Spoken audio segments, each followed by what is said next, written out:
गुरुजनना रागाद्याक्षयमुपागता यस्य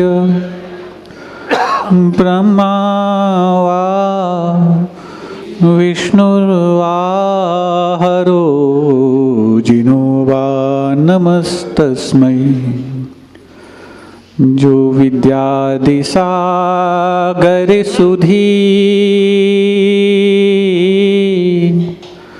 जो विद्यादिसागर सुधी गुरु हैं हितैषी शुद्धात्म में निरत नित्य हितोपदेशी। जो पाप ग्रीष्म ऋतु में जल हैं सयाने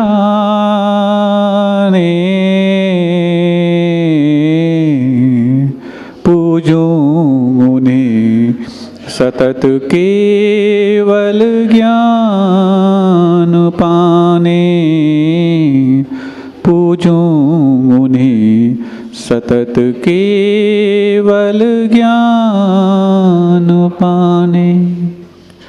देवादिदेव 1008 श्री शीतलनाथ भगवान की परम पूज्य आचार्य परमेष्टि गुरुदेव श्री विद्यासागर जी महामुनिराज की पूज्य आचार्य श्री समय सागर जी महाराज की समस्त निर्यापक श्रमण मुनिराजों की परम पूज्य मुनि श्री सौम्य सागर जी महामुनिराज की समस्त आचार्य संघ की। जीवन को उन्नति के रास्ते पर ले जाने के लिए कुछ तो कार्य हैं जो हमारे लिए करना बनते हैं। पहला कार्य तो ये है कि हम जो उन्नत हो चुके हैं उनकी हम संगति करें और संगति करने मात्र से हम उन्नत हो जाएं तो इतना भी नहीं, हम उनका गुणगान भी करें। और गुणगान करने से पूरा कार्य हो जाए इसमें भी यदि बात बनती हो चलो फिर भी ठीक है, लेकिन गुणगान करने के साथ साथ हम उन जैसी गुणवान बनने का प्रयास भी करें। और सतत जब ये प्रक्रिया हमारे जीवन में घटित होती चली जाती है तो फिर वो धीरे धीरे उनके और हमारे बीच का अंतर जो घटता है, ये अंतर घटाना कहीं ना कहीं उस भक्ति का लक्ष्य हुआ करता है जो हम अपने आराध्य के प्रति अपने मन वचन और काय की चेष्टाओं से प्रस्तुत करते हैं। वचनों की चेष्टा फिर भी सुलभ है। मन प्रारंभ में तो कहता है कि भक्ति करो, लेकिन बीच बीच में मन ये कहता है भक्ति वचनों में तो चल रही है, तुम पहले बाहर चलो। और फिर जब मन कहीं बाहर और वचनों में भक्ति भीतर, तो फिर काय ये समझ नहीं पाता कि मैं मन का साथ दूं कि वचन का साथ दूं। तो फिर होता ये है कभी कभी बीच में काय से वो क्रियाएं होने लग जाती हैं जो वचनों में कही जा रही, तो कई बार वो क्रियाएं भी हो जाती हैं जो मन से हो रही। पूजन आप करते, कोई स्तुति पढ़ रहे, कुछ भी कर रहे, तो उस वक्त यदि मान आपका उस स्तुति में है तब तो आपकी भक्ति की मुद्रा होगी, भक्ति की प्रस्तुति होगी। और यदि मन आपका कहीं और है तो बीच बीच में ये जो संकेत हैं कहीं ना कहीं हमारे उस मन को अनुसरित कर रहे हैं जो इस भक्ति से कहीं बाहर गया है।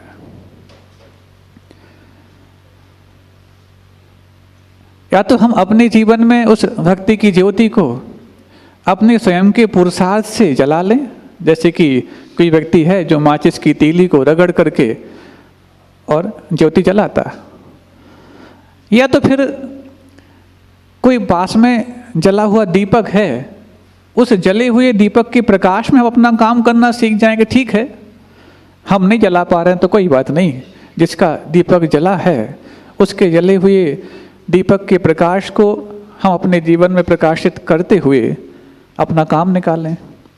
और इतना भी नहीं कर सकते तो एक काम और किया जा सकता है। ठीक है, हमारा दीपक बुझा हुआ है, तो जिसका दीपक जला हुआ है उसके पास अपना दीपक सरका दें। और इसके पास यदि अपना दीपक सरकाने का हमारा भाव तैयार हो गया तो हम ये नहीं कह सकते कि आपका दीपक तो जला हुआ है और हमारा दीपक तो बुझा हुआ है, भले ही बुझा हुआ हो। आधुनिक विज्ञान में कभी भी एक लाइट से पास खिसका के दूसरी लाइट नहीं जला सकती, लेकिन ये भारतीय संस्कृति का दीप स्तंभ है जो बुझे हुए दीपक को भी जले हुए दीपक से जलाने की क्षमता रखता है। और ऐसा ही जब हमारे जीवन में उद्घाटित होने लग जाता है तब जाके भक्ति के वो सोपान हम चढ़ते हैं, जो सोपान जब मंजिल को पहुंचते हैं तो उसको भक्ति नहीं मुक्ति कहा जाता है। ऐसा ही एक दृष्टांत आज प्रारंभ में याद आ गया। कई बार प्रसंग को देख करके भी दृष्टांत याद आ जाते हैं, तो कई बार प्रासंगिक मान करके वो दृष्टांत तैयार किए जाते हैं। कई बार आप लोग को देख के याद आ जाते हैं, आज हमें आप लोग को देख कर याद आया। वो ये कि एक संत थे, अपने आराध्य के प्रति भक्ति बहुत रखते और साधक तो थे ही, लेकिन निर्मल परिणामी थे। दुराव छिपाव कई प्रकार की जो अंदर चलने वाली मानसिक गुत्थियां हैं उनसे सुलझे हुए थे। साथ ही एक पंडित भी थे। वो पंडित जी भी बहुत अपने लेवल की, क्योंकि पंडित हैं, विद्वान हैं, तो संभव है कि शायद संत से भी ज़्यादा विद्वान हो बैठे। तो उन्होंने भी भक्ति का मार्ग अपनाया। संत को भक्ति के प्रतिफल के रूप में कई सारी उपलब्धियां प्राप्त होती चली जा रही हैं। उपलब्धियां जितनी जितनी बढ़ती जा रही उतना उतना उन उपलब्धियों के प्रति उनकी आसक्ति भाव में कमी आ रही। लेकिन पंडित जी को ये बात समझ में नहीं आ रही कि ऐसा क्या, भक्ति तो मैं भी करता हूँ और मेरी तो विवेकपूर्वक भक्ति हो रही है, बुद्धिपूर्वक भक्ति हो रही है, संत तो पता नहीं क्या करते। तो एक बार पहुंच गए संत के पास। जैसे ही पहुंचते हैं वो कहते हैं, महात्मा जी भक्ति आप भी करते हैं मैं जानता हूं, लेकिन भक्ति मैं भी करता हूं, आप जानते होंगे। हाँ हाँ क्यों नहीं, आप तो विद्वान हैं और आप तो विद्वान हैं तो मुझसे भी अच्छे कर सकते होंगे। लेकिन मैं बहुत दिनों से देख रहा हूं कि भक्ति के फलस्वरूप आपको कई सारी उपलब्धियां और साधनाएं जो सिद्धि के रूप में प्राप्त हुई हैं उपलब्ध होती जा रही हैं, लेकिन मेरे साथ लगता है भगवान पक्षपात करता है। अभी तक इंसानों की पक्षपात को देख करके मैंने भक्ति का मार्ग अपनाया, लेकिन जब भगवान को भी पक्षपाती जान लिया तो मेरा भगवान के प्रति थोड़ा सा विश्वास टूटा तो नहीं है, लेकिन थोड़ा सा चलायमान तो हुआ है। अब संत क्या बोले, जिसको उपलब्धियां चाहिए नहीं उसके पास आ रही हैं और जिसको चाहिए उसको मिल नहीं पा रही हो, तो उसको अपनी उस साधना के प्रति, अपनी उस भावना के प्रति संदेह पैदा हो रहा है। संत ने कह दिया अब इसमें भगवान को पक्षपाती कहने की कोई आवश्यकता नहीं है, तो अपने अपनी पात्रता की बात है। जैसे ही संत ने ये कहा कि भक्ति का फल भगवान देते हैं और पक्षपात करते हैं, ऐसा मत समझना, तुम्हारी पात्रता में यदि पक्षपात है तो तुम्हें मिल जाता है। तो वो संत विद्वान तो थे, वो तो सोचे थे तुम कुछ बोलो कि हम तपाक से दूसरा कुछ क्रॉस क्वेश्चन कर दें। और जैसे ही इन्होंने बोला कि अपनी अपनी पात्रता से मिलता है, तो पंडित जी बोलते हैं जब पात्रता से ही मिलता है तो अपनी पात्रता हम खुद बना लेंगे, फिर भगवान की जरूरत क्या है। या तो भगवान देते हैं और देते हैं तो भक्ति मैं भी कर रहा हूं, तो उपलब्धियां सबको बराबर मिलनी चाहिए। और यदि पात्रता से मिलती है तो पात्रता मैं अपनी खुद बढ़ा लूंगा, फिर भगवान की क्या आवश्यकता है। अब तो संत अपनी बात में उलझ गए, क्योंकि विद्वान सुलझाने का जितना काम करता है उससे भी ज्यादा अपनी विद्वत्ता के माध्यम से उलझाने का काम करता है। इसलिए विद्वान में और संत में एक पृथक अंतर हमेशा देखने को उपलब्ध होता है। सुलझा होता तो पंडित से वो पंडित बन चुका होता। अभी तो उलझा है, तब तो शब्दों में दूसरों को उलझाने में ही अपनी बुद्धिमत्ता मान रहा है। ये आप लोग के जीवन में कई बार देखने को मिलता होगा। भक्ति, पूजन, आराधन, विधान, अनुष्ठान, व्रत, उपवास बहुत कर रहे हो, और दूसरा व्यक्ति जो थोड़ा बहुत कम करता है, उसके पास आई हुई उपलब्धियों को देख करके तुम कहते हो अरे जो कर सकते तो वो तो किया नहीं, और भक्ति में और उलझ गए। ऐसे कई बार भाव आते हैं।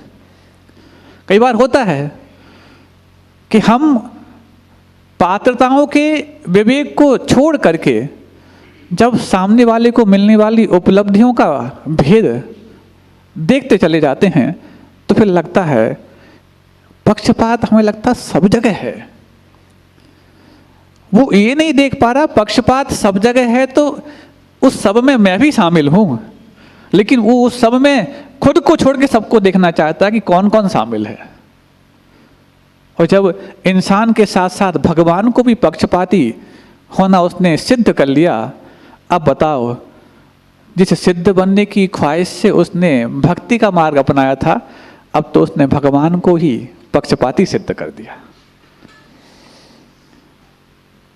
तो जैसे पंडित जी ने अपनी बातों में उसको उलझा दिया कि जब भगवान पक्षपाती नहीं है और पात्रता से ही हमारे लिए उपलब्धियां प्राप्त होती हैं, तो फिर उपलब्धियां हम अपनी पात्रता से प्राप्त कर लेंगे, तो कम से कम पात्रता बढ़ाने में हम अपना काम लगाएं, परिश्रम करें। फिर भगवान को क्यों फालतू में दिन भर, या तो उनको परेशान कर रहे हैं तो उनको परेशानी ज़्यादा हो जाती, तो कई बार अरे चलो छोड़ो तो सही, ऐसा कुछ कर देते होंगे।